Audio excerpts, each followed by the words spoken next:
It's Thursday, January 24th, 2012. 13. Did you say Tuesday or Thursday? I think I said Thursday. I definitely said Thursday, and tonight we're talking about parking. Parks? Let's do this. So, as many of you know, it was recently my birthday. I survived carousel and all that. Or did you? Maybe in the world of Logan's Run. It's so far in the distant future, right? I have a theory. You have a theory? Yep. Logan's Run is so far in the future that when they say 30 years, it's not, a year for them is not the same as a year for us.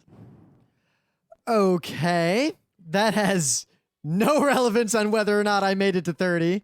No, it does, because you and look at the people they kill in Logan's Run. They're all about 30. You've seen Logan's Run. But people also age differently in Logan's Run. I don't think they actually did. I'm saying they did. See, they're actually 300, but 300-year-olds in that world look like 30-year-olds in this world. So anyway, so you didn't actually survive carousel until you're 300. So you're good. So our friend Judith came over, and her Natalie, and she made me some cupcakes for my birthday, made with whiskey and beer. And you know making cupcakes, making whiskey cupcakes. You like that? Wow, I like your reference to Adventure Time, the thing you haven't actually seen. I can do that, just like you can do that. Except the only difference is that when I do that, I don't pretend to have seen what the have thing. I referenced that I don't know anything about? All the things. Like what? Name one thing. Everything ever. I did enjoy how you were at a MagFest. You were like, check out that cute scarf. And it was clearly LSP, Lumpy Space Princess. I have no idea what that is. From Adventure Time, but you didn't know who that was. And you thought it was cute, which I thought was ironic because if you watch the show, of all the characters you've ever seen in pretty much any animated thing, Akio, you probably hate the most. I'm pretty sure you're going to hate Lumpy Akio the most. I mean, who do you hate more than Akio? I mean, Akio's bad. All right, he is the worst. You hate someone more. But it's not like annoying when Akio's on screen. It's not like, that's the character you hate the most. Is the one where it's like every time they come on screen, you're like, get the fuck off. Why are you even in the show? So Wesley Crusher? Every scene with you is an annoying scene. You see, Scott, if you were going to make a Star Wars joke like your non-joke before, not having seen Star Wars, you just Star Trek. I keep saying Star Wars. Well, it's funny you mentioned Star Wars because my example was going to be Jar Jar Binks, right? Not evil and hated like the Akio, right? But hated as in, get the fuck out of here. Why are you in this show? Well, I guess that's more I hate you because I don't want to see you. That's basically a meta hate. Like you hate for a meta reason. I can say, when someone says hating a character, that's usually the kind of hate that I usually think about. Maybe I'll separate the two because Jar Jar Binks is more annoying than Akio, and I like seeing Akio on screen, but he is just a bad person. Because I usually don't hate characters in fictional things for being evil because it's not like they're actually Hitler. It's a fictional person. So you're right? gonna pull the Luke Morgan. So it's like you don't hate. The evil's just doing its job. Well, no, I'm not saying that. Evil is still bad, but it's like I don't. Megatron. He's totally sweet. I don't hate him. Because he's awesome. Right. It's like evil dudes in fiction are just the best, awesomest characters. Really, Starscream. I'm just saying Starscream is totally sweet, even though he's a dick, right? But it's like. I don't hate him. He's kind of cool. So anyway. Soundwave is you love Soundwave. Come on. So we went out to the diner, and we had one of those moments that just paralyzed everyone with laughter. So we're sitting there, right? We got some water at the diner, about to get some food. Was there a hobo fucking a rabbit outside the diner? Making a hobbit. So Judith said, I told her I'm going to talk about this on Geeknights. I took pictures of this. I was like, this is the moment. So we're sitting there. And she doesn't say anything. She lifts her arm and just kind of like fumbles it. And basically, if you were just watching as a bystander, she just straight up fucking punches a glass of water off the table and water goes everywhere. Did she really do that? Yes. She just punched the water and it goes flying. Okay. So we all pause. No one does anything, and she puts her head down, and she's almost about to laugh. And I'm like, you realize the only thing you can do after this is stand up, flip everyone off, and walk out of the diner. Because then they'll think we're the assholes. So then she starts laughing harder. And while she's laughing, the diner dude comes over with the biggest safety cone I have ever seen and puts it on top of this spill of water like, oh shit, look out. Yeah. And that was the end. This thing was huge. It was almost as tall as I am. It was like 5 feet tall. Was it wearing a Naruto costume? No, it was yellow. It wasn't orange. Orange. But I have another anecdote that I'm surprised not many people really commented on.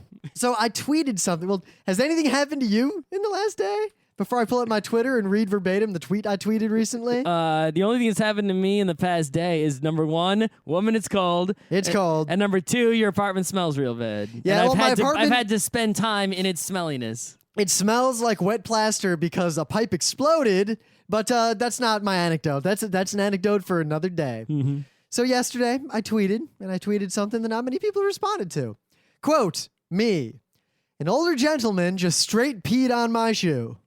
Did a guy really pee on your shoe? Yes. An old man peed on my shoe yesterday. What the fuck? He peed on my shoe.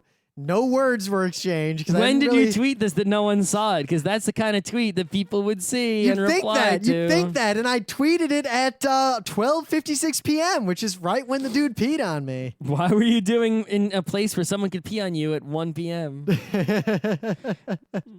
I was in a bathroom at least. Oh, you were in a bathroom and he peed on your shoe. It wasn't on a subway platform. No, well, it wasn't like he walked over, opened up, and just peed. Oh, okay. But he did pee on me. Okay. So one guy tweeted back, he's like, what, on the subway? He was thinking the same thing as me. And one other guy was like, he peed on your shoe and you still consider him a gentleman? I don't know. I use the word gentleman to refer to old men, basically. So here's the deal. Use the word gentleman ironically. I walk or into the bathroom, sarcastically is more. and I walk in at the same time as an old man and a younger man. And all of us go into stalls. Now, I'm going into a stall because I got to poop. I think the young man was going into a stall because he was intimidated that there were other people. And, you know, some people can't pee on a stage. Weird people. And the third old man went into a stall to pee. I don't know why. He's an old man. So the stalls are shaped kind of weird. So I have not yet gone into the stall I'm going into. So I'm standing outside of it, about to like open the door and like get into it. And I'm standing next to the side of the other stall. So I'm standing there. And suddenly all this water splashes on my shoe, like a ton of it. And I thought, like, did water just fall from the ceiling? And I look up, and there's no way water could have fallen from the ceiling. Then I realized that the old man had started peeing and had that thing happen where you just fucking miss the toilet for the first, like, I don't know. So the pee came out from underneath the edge of the stall wall? Like the line went under the stall wall, didn't hit the stall wall, went under it at the perfect angle, and just hit my shoe. So your shoe was pretty close to the stall wall. I was like 7 inches away. So his pee crossed the wall. Yes. It was a cup, like this wine glass worth of pee, like boosh, all at once. That's a lot of pee. The guy just kind of keeps peeing. And he adjusted his aim? Yeah. And I just kind of stood there like, did this dude just fucking pee on my shoe? So what did you do about it? So I just kind of stood there and I didn't say anything. I was waiting to see if he said anything. What was I going to say? You peed on my fucking shoe. Buy me a new shoe, asshole. Well, luckily the shoe is waterproof. It's not pee proof. It still smells bad. I get the impression the guy was senile. Then why was he doing in your fancy work building? There's like 4 other offices on my floor. Is it the senile old people taking care of place? It's like 4 lawyers and then 1 like mental health care facility. But the old man I think the old man is one of the lawyers that works in the building. Then he can afford to buy you a shoe or two. I rinsed my shoe off and I went back into the office and I walk in and I'm like, an older gentleman just fucking peed on my shoe. And everyone's like, what? On the subway? Where's the shoe? I gotta stay away from it. I was just so surprised. Mostly it's like that time I spit that water all over you. Like, what do? You just stand there. You don't say anything. You didn't say anything when I did that. You just stood there looking at me. Did you pee on my shoe? No, I spit water all over you. Like, that was a different situation. That was a lot of water, though. That was an intentional, hilarious situation. Not a guy peed on my shoe situation. So it's Thursday. It's the lounge. You got anything to talk about in the lounge? Yeah, well, it's Thursday lounge. It's the lounge for this week is scandals. I've never set foot in there, and I really don't plan to. Google Attitude says otherwise. Poor George. It keeps recommending because he comes here all the time. It's like, hey, were you just at Scandals? Do you want to go to Scandals? Hey, only 2 hours to Scandals. Though I did learn recently in Latitude, you can backtrack and sort of retroactively check into places. Like if you didn't check in, like you go through your history in the website and it'll be like, hey, on this day, here's all the places we think you were. Check the ones you were and we'll add it to your timeline. Yeah, my inferior iOS Latitude app does not do that. But that's the website. That's not anything in the But I app. mean, the data just doesn't make it to the website a lot Really? of times. Yeah. Wow. So I mean, I can generate like heat maps of everywhere I've been. Oh, look, our friend Shea is in New Zealand right now. we know that. Let me zoom into exactly where she is. She's in Invercargill. Oh my God, that's the greatest name. Invercargill. She's on, what street is she on? So she's on Alice Street. I think she's at the Waihopai School right now, which is next to the Southland Boys High School. Ooh, What if I get a street view? She's picking up high school boys. Can I get? There's no street view in Invercargill in Australia. In Well, New Zealand. I wonder why. It's near the Winton Lorneville Way. There's a giant park outside. It's not that big. It's the Queen's Park. Yeah. Wonder if it's the Queen apostrophe. Oh, it's near an airport. Okay. Well, it could be. Is it Queen's Park with an apostrophe or not? There's no apostrophe. Oh, so it means it's the park of many queens, and not just the possessed by a single queen. Perhaps, unless the mark was simply lost. Anyway. Yeah, it's been a week. You don't have anything? You haven't done anything? Nothing's going on? Week of Netrunner, I guess. Yeah, we already talked about Netrunner. I know. I don't think I need to talk about it again. That's pretty much all that's going on is Netrunner and NS2. Those are my things right now. One thing I did do recently is I have a backlog of like 5,000 pictures I've taken that I just haven't uploaded to Flickr or anything because it takes a while to actually go through and sort them all. So I finally started doing that. So I started uploading my Flickr again. And you know what?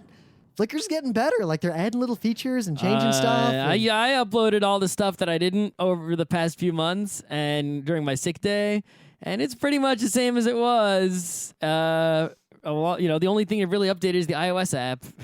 Yeah, the Android app updated substantially, and I'm setting up some stuff in there. Yeah, but the website is still pretty much the same UI. No, the organizing of sets and things, they added some more layers and stuff around that. Not that I saw. The organizer was pretty much the same as it was. It looked different. For the Doesn't matter past because I don't few use years. any of that. I do it all in Lightroom anyway. Yeah, I know, right? But it's, looks pretty much the same. Yeah. So I guess I got a lounge news.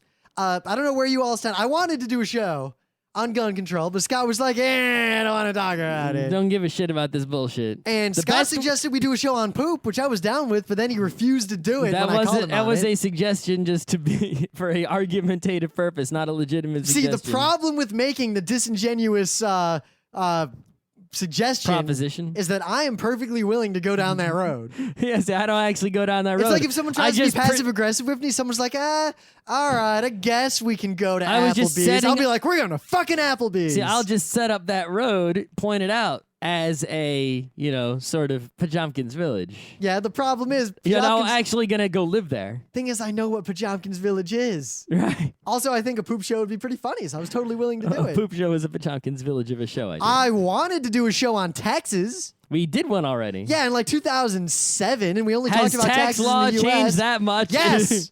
Yes, it has actually. Also, are you an expert on those changes? In the sense that actually a lot of tax stuff is way different for me now. All right, I'll tell you. I'll discuss one thing about taxes. All right. That I learned at work today. All right. A coworker remarked to me that they had not filed in 3 years. I was under the assumption that if you fail to file, you go to federal pound me in the ass prison. No, it takes about 3 years for them to notice that you didn't file. Hold and on. There's a pretty simple process. I went through all this. Remember when they lost my 2009 tax return? Apparently, what happens when you don't file is if they owe you money, you just don't get it back. Yeah. 2, if you owe them money, they eventually, after a long-ass time... figure out what you should have owed and send you a bill. They figure out what you should owe and send you a bill, plus 10% interest. It can be more than 10%, depending. I'm saying a lot of interest. So that happened to me. Now I didn't have to pay This is news to me. Why have I been so fucking responsible? Because you don't want to pay that. If I ever start a business, I'm basically just going to ignore taxes until I'm making mad money and then pay all the back taxes plus interest. Because if my business succeeds, it succeed enough to pay that. And if the business fails, well, I just never wasted my money on paying taxes. What do you do? Come and get me my $0. Remember about a year ago when I got a tax bill out of nowhere from New York State claiming I owed them like 10 grand. Mm-hmm. And I ended up owing them... We talked about this. I ended up owing them negative $20 after all that, so it was okay. But I thought we could do a show about taxes. Shit's changed. It's been 6 years. You already talked about that story, and we talked about the taxes on that episode. I got a lot to say about taxes. I was also going to talk about civic structures and my feelings on like the legitimacy of taxes, how I would like to change tax code, all that stuff. We're done with taxes. I have plenty to say on taxes. Well, so you guys, can do your own podcast. Lately, I've been doing this a lot on the show because every time I do it, you listeners always seem to agree with me. So I'm asking you again. Would you like to hear us do a new show on taxes? I don't give a shit. They're always going to say yes to anything you say. Or do you want They'll Scott's say yes idea? to anything I say. Scott, what was your idea? But I had no idea. So I do have one non-tax If I had thing. an idea, they'd say yes to that too. Since we're not going to talk about gun control, even though I got a complicated opinion on that as always, I do want to bring up one thing because it's the lounge. I can bring up one thing. The thing I want to bring up is that I don't care where you stand on the gun control debate. There's a reasonable debate to be had in all you don't want to get into that.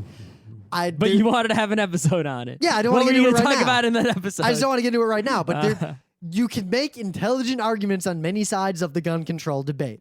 However, it's not a false dichotomy. Independent of all of that, the NRA is fucking crazy, and if you're a member of the NRA, you should quit. Okay, so wait, why are you're bringing this up even though it has been true since 19...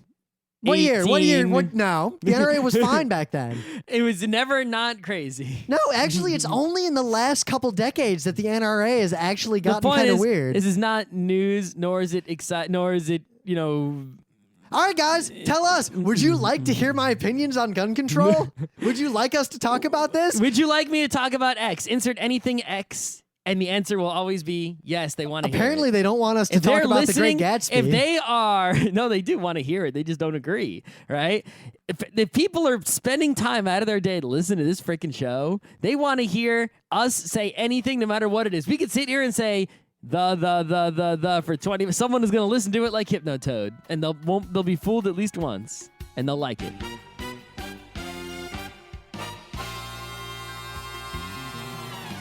So anyway, things of the day. What do you got for me, Scott? I'm not sure if this is improv everywhere. I mean, it's the kind of thing that they would do, but it's posted not on their YouTube account. It's posted on a Panhandler Party YouTube account. And of course, the video is Panhandler Party. I think it's a YouTube account that was made just for this video.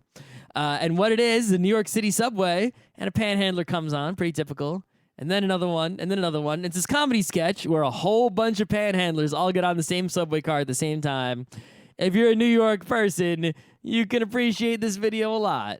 So, and if you're not a New York person, it might still be funny, but you will appreciate it less. Oh, that reminds me of something I was going to use as a thing today a long time ago. I'll save it for another time. But basically, it was this girl telling a hyperbole and a half style like blog image thing of her attempt to get home to Brooklyn. That was the thing of the day that I used on at the a Jeep. time. You made it a thing of the day? It was the thing. That's how you found out about it. I'll make it a thing of the day and see if anyone notices. Like a year from now. I'll just do it.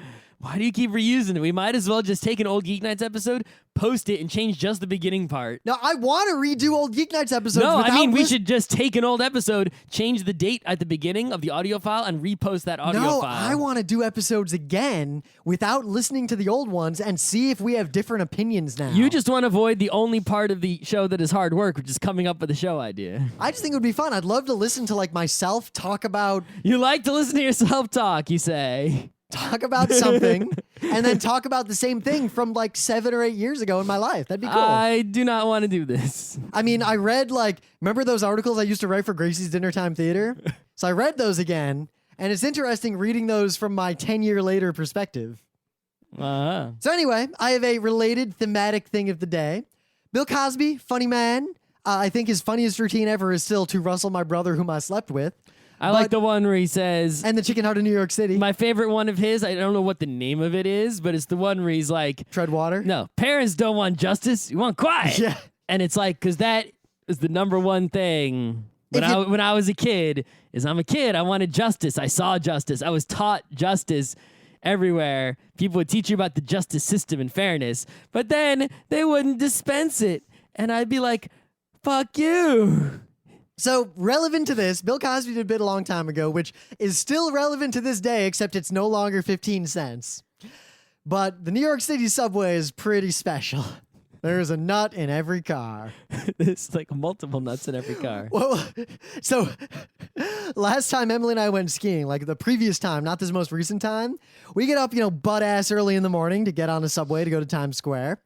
And it's right around the hoboing hour, like when the hobos are all going to wherever they go at the end of the night, 3, 4, 5 in the morning. So we get on a car and it's vomited poop hobo. So why'd you get a different car? No, so the door opens. We are about to step in and we see it's the empty car. There's one hobo laying on the ground, passed out, covered in poop and vomit. Getting a different car. So we go roop into another car just before the doors close. Same deal? Yes. 2 adjacent hobo cars. I think it was the hobo commuter hour. Uh-oh. That was the danger Which one? zone. But did you get from a bad one to a worse one, or the worst one? I don't to know. A slightly... I didn't want to risk it. It's like Russian roulette. And the problem was now. In Russian roulette, there's only 1 bullet. This is the opposite of Russian roulette. Scott, this is 5 bullets, only 1 safe. This is empty chamber. Hard mode. Hard mode. Russian roulette and hard mode. Bullet in every chamber. Well, I guess no. That's all but one. Expert mode. It's a semi-automatic. Expert mode. It's an automatic. You have to hold it down for a second. So a full 1 Mississippi. Tick, tick, tick, tick, tick. So in the meta moment, Geeknights is going to be at the Penny Arcade Expo East doing not 1 but 2 panels. We're doing both on Saturday currently. We are going to be doing practical game theory and mastering game mechanics, 2 brand new lectures. Oh, snap. We should do something about that. Yeah, I got to write those things. I got a bunch of videos up from MagFest. We were on 2 panels and we presented a lecture. 2 of those are up. The third one's going to be up shortly. We are going to be at Kineticon. It's a ways out, but I only bring it up because panel submissions are open, y'alls. Submit your lectures, your panels, your events. Because me and Scott and 1 other person, a third person we've added to our head staff, the directors, the directorate, we're the ones who decide what panels get scheduled. Mm-hmm. So if you submit, I don't know, like precursor technology in science fiction, I'm probably going to accept it. If you submit Homestuck Jeopardy, probably not going to accept it. If you submit my rant about this one thing that bothers me, probably not going to accept that. But if you're, for example, James Portnow and you submit his rant about video game genres, I'm going to accept that. Mm-hmm. Yeah, so that's in 56. Oh, PAX East is in 56 days. Yeah, we got to get on that. Clock is ticking. And the book club book is The Great Gatsby, which apparently is controversial, even though it's really short and easy to read. All right, you punk kids, I swear to God, I am so sure that you alone, of all people in the last 100 years, have figured out what's wrong with this book that for almost 100 years people have been talking about. And is super famous and is considered the great American novel and is taught in many schools and is hailed by many experts and academics. To make a side point, because I could make a lot of funny points about this. I'm sure that you, some punk kid on the internet who is very young, knows better than all those people. It's like people. on Slashshot, there's an article and like... you have something valuable to say. Slashshot will have an article like, check out this new kind of subway train. And there's all the posts that are like, but what if the train crashes? But what if the air resistance? Like, yes, really? Slashshot dude. I'm sure you thought of this. You thought of the obvious problem. Like, what if it falls off the tracks? That no engineer for the past 20 years of design and development even considered. Yeah, these guys, their only job in the world you is to better make call trains. 911 and get the president on the line to tell him about the fatal flaw. They are train flaw. experts. But you, random guy in Slashdot who does something else for a job or possibly has no job, you read 1 article and you know more than all these train engineers. You've clearly figured out why our carrier fleet and our naval strategy is so flawed and can be taken out trivially by North Korea. Clearly, you know better than. So I'm not making that argument right now. I'm sure the chief admiral of the entire Navy is on Slashdot. That's why. So kids, if you are evaluating the quality and relevance of a piece of literature, you cannot judge it by whether or not you agree with the point it is making or can understand or relate to the perspective it is putting forth. Or whether you find it personally entertaining to you. Well, I guess people are confusing. For example, Hunger Games. A lot of people didn't like Hunger Games because they didn't like reading the main character's thoughts. You don't have to like it. But those main character thoughts were a pretty good representation of what like a 14-year-old girl thinks like, as far as I can tell. Not many people want to read what a 14-year-old girl's thinking about. But a lot of people, they're complaining about The Great Gatsby. It's like, yeah, all these people are vapid and stupid and That's they're making the bad point, decisions. isn't it? Isn't that a point? And then they're like, but that story's been told a million times. Why is this book special? Yeah, you know what? No, you guys weren't really complaining too much about the Kingkiller Chronicle. Don't spill the load on this episode now. Yeah, right. Because I don't want to make the Great Gatsby show be about the punk kids who are just like bringing out the haterade. Well, my favorite video to explain this phenomena, right, is if you go to YouTube and you search for why is the Mona Lisa why so famous. It has almost 1 million views, and it explains to you why the Mona Lisa is so famous, right? So now tell me, if you look at the Mona Lisa, right? I mean, it's just a painting of a girl. Why? It's not bad looking, but it's not like I want to put it on my wall. It's not like I make it my desktop wallpaper. It's not like I like it so much, right?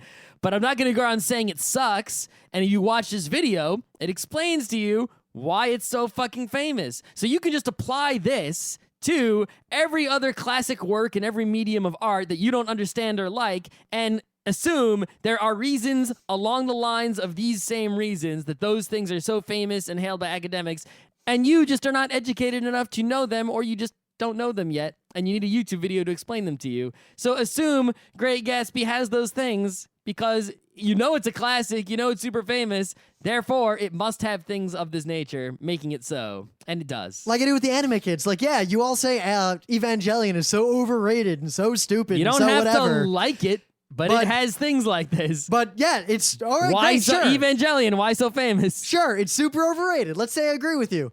How come not only are we talking about it, but you're talking about it? Why are you talking about it? And it's how many years old and you're still talking about it?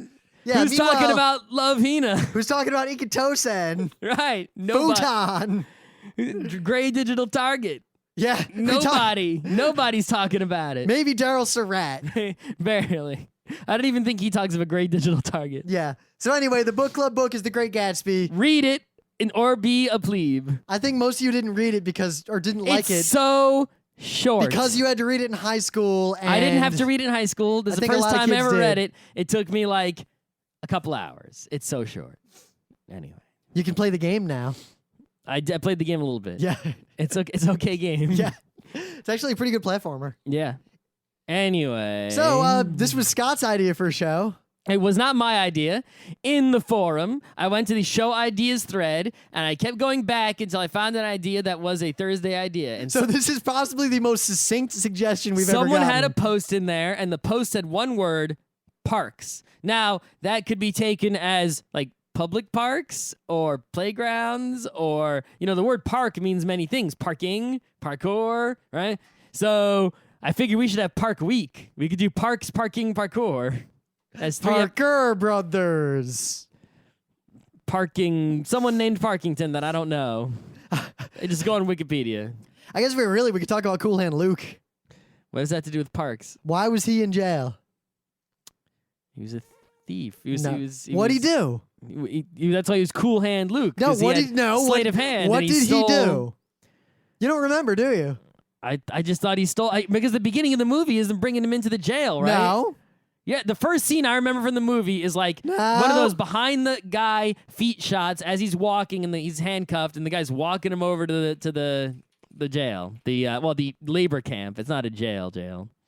Well, it's a jail. It's just also a labor camp. Right, an imprisoning place. Quote, Lucas Jackson, played by Paul Newman, is arrested for cutting the heads off of a small town's parking meters one drunken night. You don't remember that scene where he's laughing and walking around with that like pipe cutter, just cutting all the heads of the parking meters off and laughing the whole time? Vaguely. That's, yeah. In fact, when they arrest him, he said something like, I was just bored. I forget exactly what he says. Like, as the cop's like, what are you doing? I'm glad you don't get sent to labor camp for that these days. Should we bring labor camps back? Want to do a show on labor camps? We need. I think there's some. We have a labor camp quota. I mean, I'm sure there's someone on Earth who needs to be in one, but most of the people who are in them do not need to be in them and should not be in them, and they're in North Korea or China or places like that. And so even though there might be some people here that need to be in them, we probably shouldn't go doing that until we remove the other people from them to sort of even the scale. So Scott, are we doing parks or parking? It's up to you. It's up to me. I don't really get anything that begins with the word park. All right. So until I lived in New York City.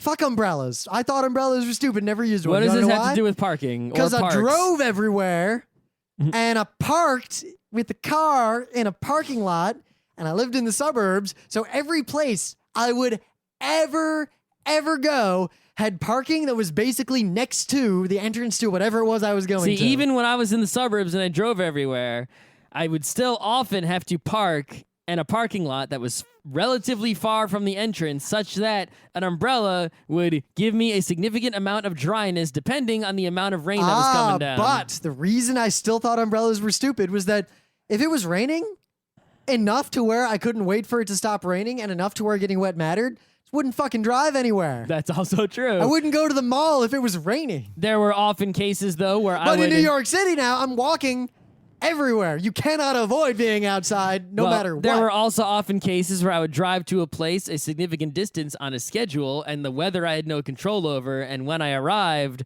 I would park in a place, and it was raining that day. What choice did I have? See, my schedule, I really never had a schedule except school. In school, well, I'd be like, I'm going to so-and-so's house in New Jersey today, and then I get to New Jersey and it's raining. But if it's his house, I park in his driveway. Except there are these people and they have these gigantic driveways, and maybe it's a big party and you park all the way at the street because people already filled up the driveway. Now, on the off chance that happened, you know what I did?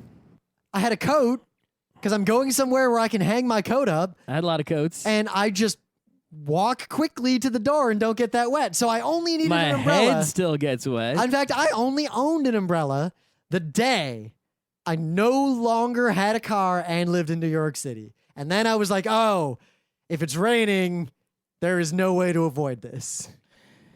What if you went to an outdoor event and it happened to rain that day?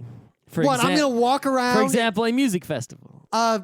If someone brought out, if I was at like a concert at Pine Knob and some asshole had this giant umbrella, it would probably get broken. You by don't everyone bring behind your them. umbrella up to the mosh pit, right? You sit on the hill on the side with your umbrella where you're not blocking No, anybody. you're going to get soaking wet anyway because water's going to stream down the hill into your blankie. You mean my portable folding chair? Yeah. And my waterproof boots. Again, events like that, if it rained, usually were canceled.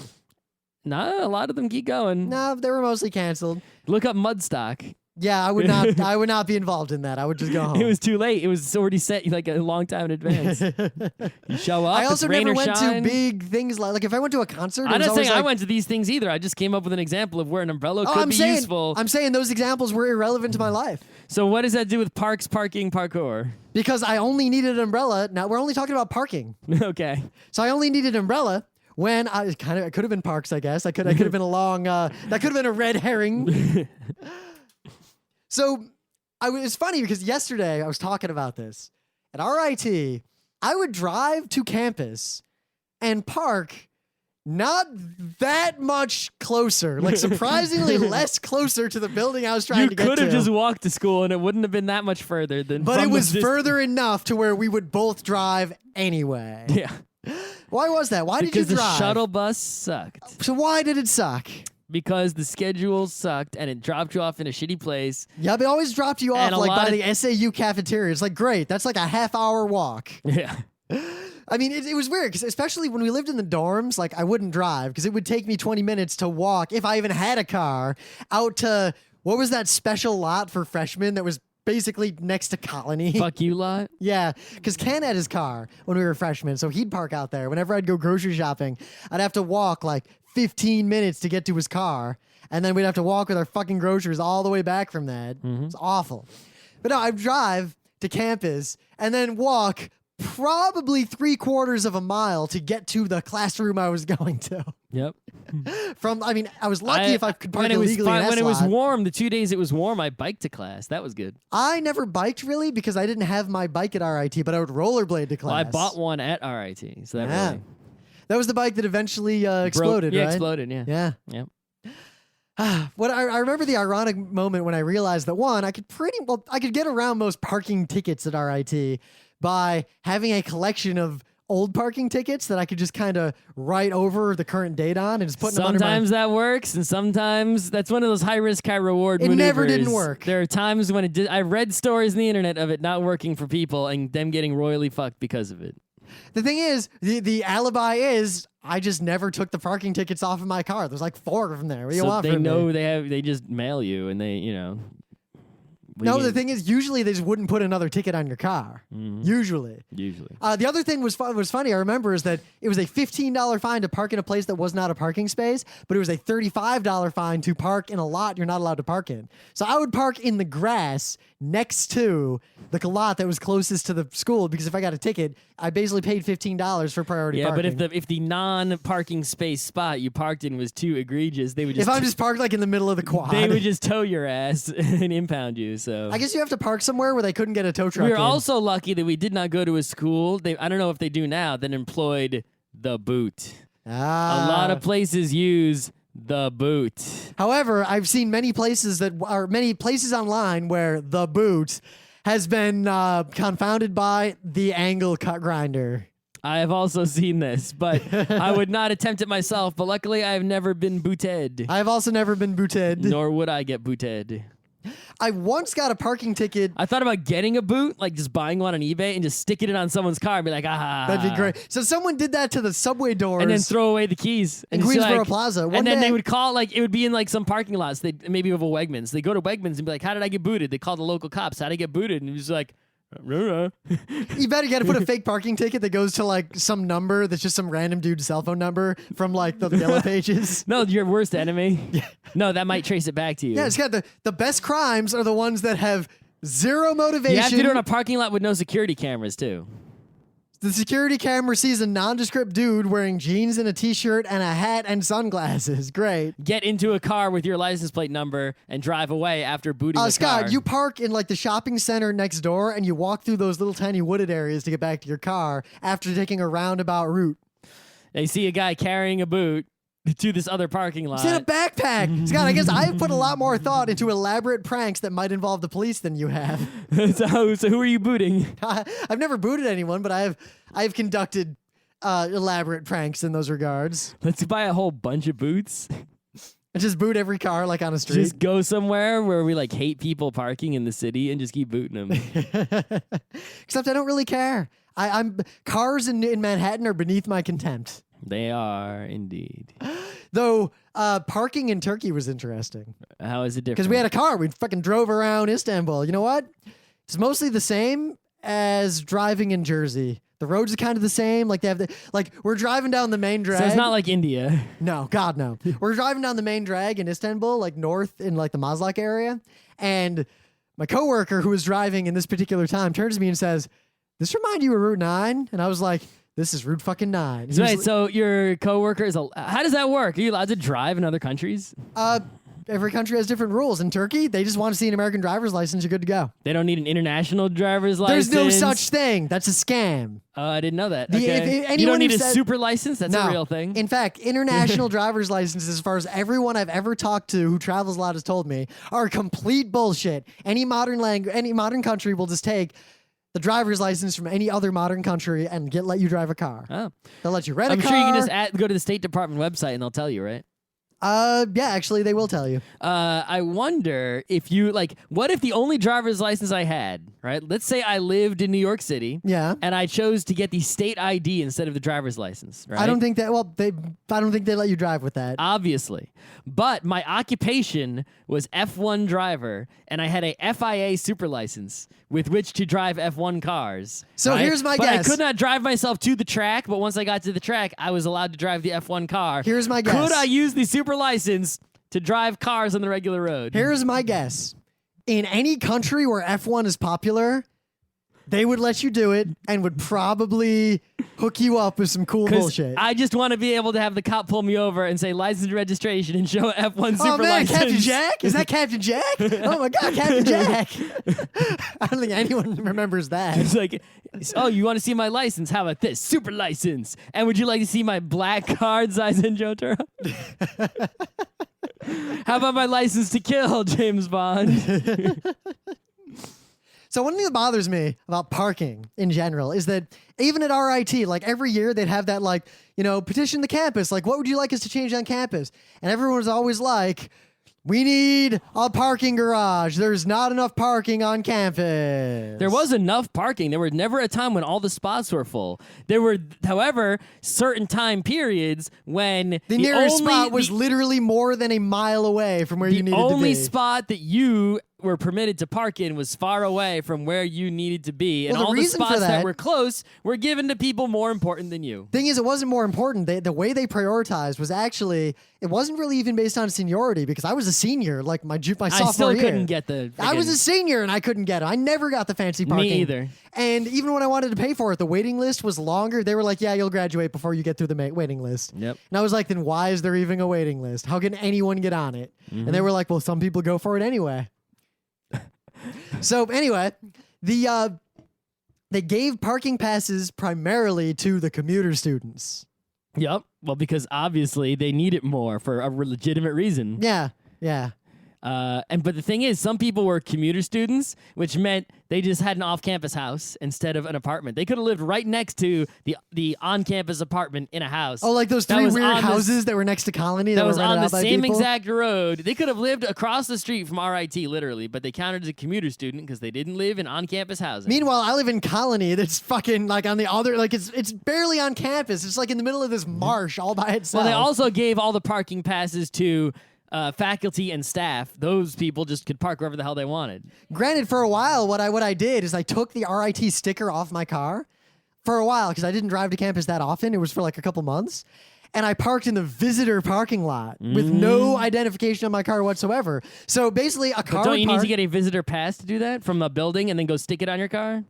Yes, but from what I learned from people who work there, basically they only looked in that lot to see if there were RIT stickers, because if they weren't, they assumed it was like a parent or something who was going to get the visitor pass. Because you can only go to that little booth if you're trying to park in that roundabout.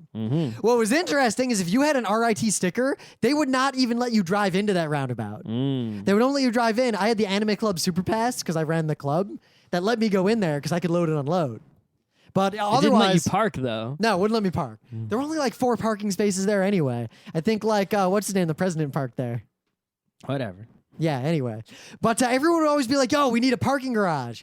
One, it takes so long to park in the top of a parking garage, you're better off just parking a mile away and walking.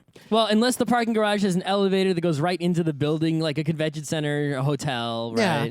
2, parking garages are way expensive and in Rochester would not last that long. You know it's cold. Well, remember the parking garage collapse in Poughkeepsie? Oh my God, I remember that. We went to the mall one day. We're like, whoa.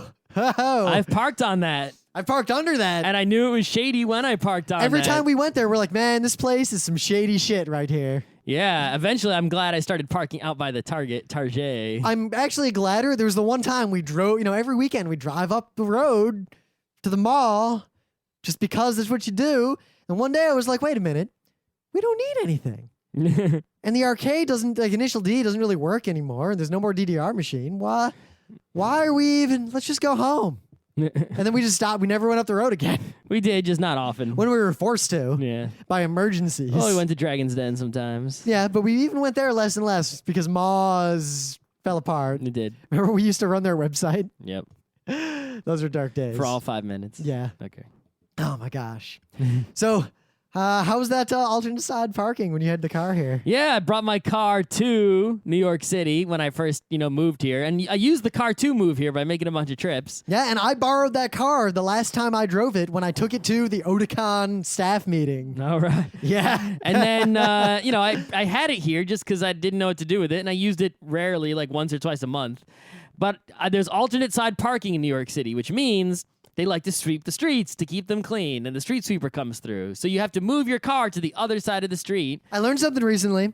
In rich neighborhoods, they do it less often because the rich people don't want to have to move their cars as much. Yeah, it depends. Every neighborhood is different. Every street is different. So where I lived, it was basically this side of the street Monday, Friday, that side of the street Tuesday, Thursday, and some days they cancel it, like holidays and snow days, And you basically have to check the news and the Twitter and those things to find out when alternate side parking has been suspended. So when it's suspended, you could park anywhere. If it's not suspended, that means you can't park on that side of the street between the hours of 8 in the morning and 10. If you do, they'll put a sticker that you basically can't get off your window that basically says, I'm a douchebag, and they give you a ticket. Right, it's not good. So basically, if you... I saw a car once in the Bronx that had like 20 of those stickers, like blocking a window. Yeah, so if you work, this basically means you have to move your car back and forth across the street, 3-4 times a week.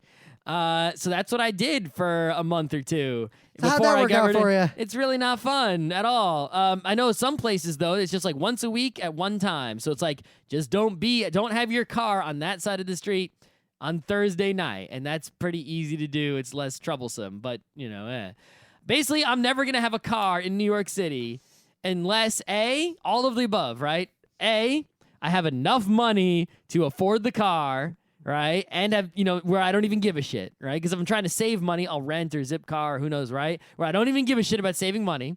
2, I don't give a shit about money so much that I can buy a permanent parking space that is my parking space in a driveway or a garage. Right now in my building, I could get one for $115 a month. That is similar to what they charge in my building, which only has 4 spots, all of which are occupied. And 2, I can get a car that's worth owning, that I'll own for a really long time, that'll be really reliable and last a long time. So those things are all unlikely unless I win the lottery or get mega rich or who knows what. Yeah, it's part of the reason why I'm so disinclined to move to any non-New York City. Because even if I did that, even if I did all those things, how often would I use that car? Almost never. I would use cars a lot because I ski pretty much every weekend, and while the bus is good, be really nice just to fucking get up and just drive. I don't ski, so when would I use the car? Yeah, well, you lead a cloistered life. Plus, you have your bicycle. Yeah, right. So where am I going to go with this car? Maybe I would get the car, put the bicycle on top, and go somewhere to bike differently. Thing is, if we're gonna I could just bike there. Plus, if we're going to do that, like if we're doing something crazy, like we're going to take our bikes, like, I don't know, Albany or something, you, me, and Emily are going to take a zip car anyway. That's way cheaper. But I'm saying that's now. I'm talking about even if I was mega rich and bought a car in a parking space, when would I use that car? Well, it Scott, would if you're be mega unused. rich, you also maybe have once a month I'd use it. You also have a driver, and we all share the driver. Even if I had a driver, how often would that driver actually need to drive me somewhere? You know what? Pretty often. You know what I would use it for? Just going to work? No. God, no. Are you kidding? In the winter, if I wanted to eat out in all those awesome places in Brooklyn that I can bike to in the summer but not in the winter, I would eat drop you off in front of the restaurant and then have him pick you up in front of the restaurant? Yes, I would eat in Brooklyn a lot more often if I didn't have to take the G down there. Because right along Greenpoint Avenue, there's a lot of really good restaurants. And I actually, like, whenever I do eat over there, I really almost want to move there just because there's so many good restaurants. Maybe twice a year, I would have him bring me to and from the Javits before the 7 is extended. Yep. End of next year, it might be almost done. I saw pictures of boring-ass tunnels. Yep. The tunnels look so clean, though. But they're boring. Yeah, they are kind of boring. Well, they're boring. No, I think they finished that part. I think they did cut and cover, actually, for the end. Whatever. Anyway, anything else? But this is why I could never move to a city. Like, New York City is like one of the only cities I could live in. Moving anywhere else would really fuck up my jam because the whole reason to live here is that I literally do not need a car. Parking is not something that exists for me anymore. Nope. Even though there's so many cars here and so much parking and people are fighting over the parking and have trouble with it and they fight over it, but it's like, why are you driving? I don't need to drive. But even if I move if you're handicapped or old or, you have those reasons that you need to drive, but not all of you have those reasons. Most of you don't have those reasons. But even if I move to like Boston or Seattle, I'd still need a car because their mass transit systems are kind of weak sauce. Well, even if they're kind of okay. Well, no, Seattle I wouldn't because you can walk across the entire city in like 15 minutes. But even in Boston where it's kind of okay, the system, it shuts down at night. Then what do you do? And the last time I brought this up, a bunch of people were like, but what are you doing out at like 3 a.m? It's like, you kidding? Do you know how often I am getting on a subway train to go home after okay, not like, 2 even 3 in the morning. Tomorrow after work, there's going to be Netrunner that starts at 6 p.m. Those guys, a lot of them leave at like midnight. Yeah. Guess what? None of the other subways in the world are running at that hour. But I can just get on a choo-choo train and go home really quick. Yeah. For, ostensibly $2 and change, but really $0. So would you believe that while I learned to parallel park, and I could do it because I had a, driver's license, you have to learn that stuff because parallel parking is a really good test of whether or not you actually know how to drive. If you can't do it, you're actually probably a pretty bad driver. Yeah. But I never... Or you're in an unfamiliar car and you're not sure how far the back is. I've only once or twice ever seen you successfully parallel park. I parallel park all the time. What are you talking about? I've seen you fail many times. When have I failed? All right, so it was 2 or 3 times ago when you still had your car, and I recall very specifically, we went up to Albany or something, we parked, We're going to parallel park to go get food. And you went it, and your front was sticking out. And you went to get in. All right. And it was pretty funny. And I laughed at you. I got in. Eventually. But you failed in the first go. You did not have a clean delivery. Not, even people who are experts in parallel parking, right? Who parallel park every day of their lives. They live like in Flushing or something, and they parallel park in front of their house every single day. Sometimes you just... No, nothing but net. You can't never miss. Listen, even professional basketball players, foul shots, no one has 100%. No one, right? Just, Michael Schumacher, he won most of the races. So would you Didn't believe? win every race. Until 2003 or 4, and I'd been driving since I was 14. I'd never actually parallel parked. Well, you're in Michigan. Yeah, parallel parking was this crazy thing. Like, you learn it in driver's ed, but it's literally like just an exercise. Like, why would you ever parallel park? In Connecticut, they didn't actually make us parallel park. They made us back into a parking space. A lot of parking lots actually don't allow you to do that. Have rules against it. Well, the diagonal ones should have rules against it, but the straight ones should too. To Basically, if you ever back into a regular parking space, you're doing it wrong. You're not. There's no reason to do that. There are incredibly rare circumstances where there may be a reason to do it, but they are extremely rare. Most people who I see doing this, I've kind of talked to people I knew who did this. They'd always be at the train station in Beacon. And they'd be like backed into the space. They'd always say, because I can get out of the parking lot quicker at the end. Not really. That is actually false, because why do front end loaders and pallet jacks and forklifts have the wheels in the rear that turn instead of the wheels in the front? Because it's more maneuverable. Getting out of a parking space, you want the wheels that are turning to be furthest into the parking space for maximum maneuverability. It is easier to trap someone in if they're facing forward than if they're facing backward. That is correct. However, the only rare example, I'm trying to think of those rare examples. The only examples. time is if you do the pull through, but then you didn't back in, you just pulled through. Well, what if, right, there is snow and it's unplowed and you have front wheel drive? It may be advantageous to put the front wheels closer to the street part, which may become plowed, thus making it easier to shovel your way out, because then you can just shovel behind, in front of those front tires, as opposed to having to get Except in it's not between going the to become cars. plowed. You're going to be plowed in, and now you have to get but over now a hump. you have to overcome that hump. With your front wheel drive, right there. If you have rear wheel drive, you might actually be. No, you pretty much have even worse problems with rear wheel drive. Right, but you might either way. With the rear wheel drive, you have to you might factor this in, which direction you park, knowing the snow. All right, yeah, I'm gonna gut it and say that I think you still, in any situation where there's this particular it's gonna suck if possibility. it's snow no matter what. But you might, depending on the drive of your car, you may have better chance of getting out of the spot easily, depending on the direction. So more importantly, if you don't set the parking brake when you park your car, you are stupid. You're a bad person. That is correct. You're a bad human being. That is right. Most people don't do it. They just put the car in park and then they take their foot off the brake and the car goes schlump, right? When the car goes schlump, right, you basically put the weight of the car on park, P, which is this thing in the transmission, park, right? That is not good. If you would put the emergency brake on and then take your foot off the brake, your car doesn't go schlump. It just sort of stays where it was. And now the weight of the car is resting on the parking brake, which is a $10 piece of metal and a spring and a cable, right, as opposed to a multi-$1,000 transmission. Not saying that leaving your car in now, park I bring this without up an emergency because brake is going to break your transmission, but I'm just saying. There were several instances at RIT where I had a bunch of drink and I had someone else to drive my car back, like from a party or something. And they didn't undo the parking brake. Yeah, they'd start to drive. And I'm like, what the fuck are you doing? And they wouldn't put the brake undo. Yeah. And they start driving with the parking brake on, going, rear, rear, rear, rear.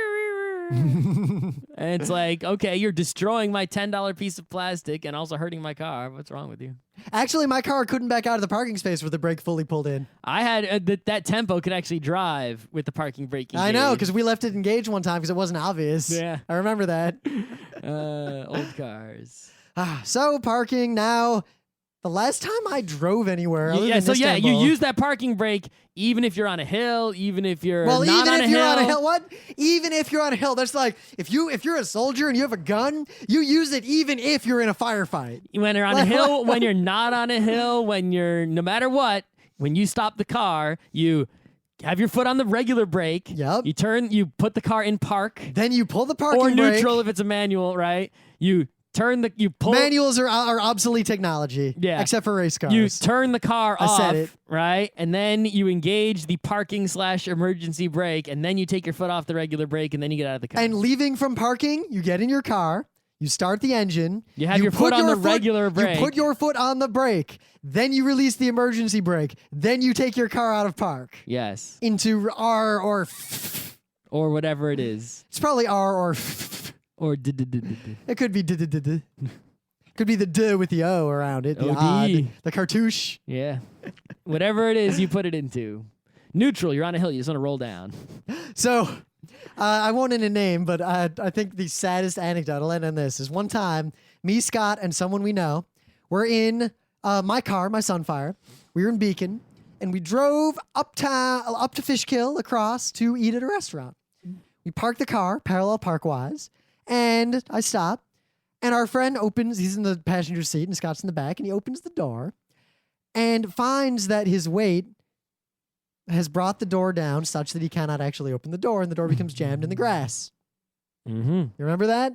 No, I remember when we were at a Hess station, and we got out of the car, and it went, and we saw that the shock in the car had been so depressed by the weight of people in the back seat that we had to sort of push the car back up to sort of refill the shock with gas. So I remember that. There was a worse situation than that. This was when I was driving to New York City with Lisa one time. The night before, I think you were with me and Pete was with me.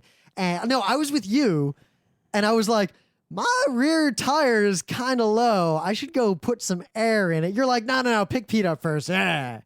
So we go to pick Pete up. We get to Pete's place, and Pete's like, dude, your tire is fucking flat. And it's fucking flat as fuck. So I limp over to a gas station, and I'm like, all right, let's try to fill it. No, it's done. So I'm propping the car up to put the donut on. Donut. And remember, I start jacking the car up, and the car goes up, and the tire is still touching the ground because the shocks are just fucking shot. Yep. I do remember that aspect. So I got the real tire fitted on the rim again and working, and then I lowered the car back down, and the one tire is just like up on a stilt, like doop.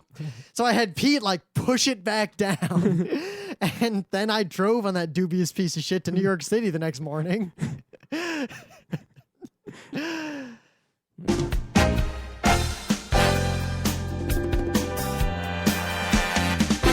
This has been Geek Nights with Rim and Scott. Special thanks to DJ Pretzel for the opening music, Kat Lee for web design, and Brando K for the logos. Be sure to visit our website at frontrowcrew.com for show notes, discussion, news, and more. Remember, Geek Nights is not one, but 4 different shows. Sci-Tech Mondays, Gaming Tuesdays, Anime Comic Wednesdays, and Indiscriminate Thursdays. Geeknights is distributed under a Creative Commons Attribution 3.0 license. Geeknights is recorded live with no studio and no audience. But unlike those other late shows, it's actually recorded at night.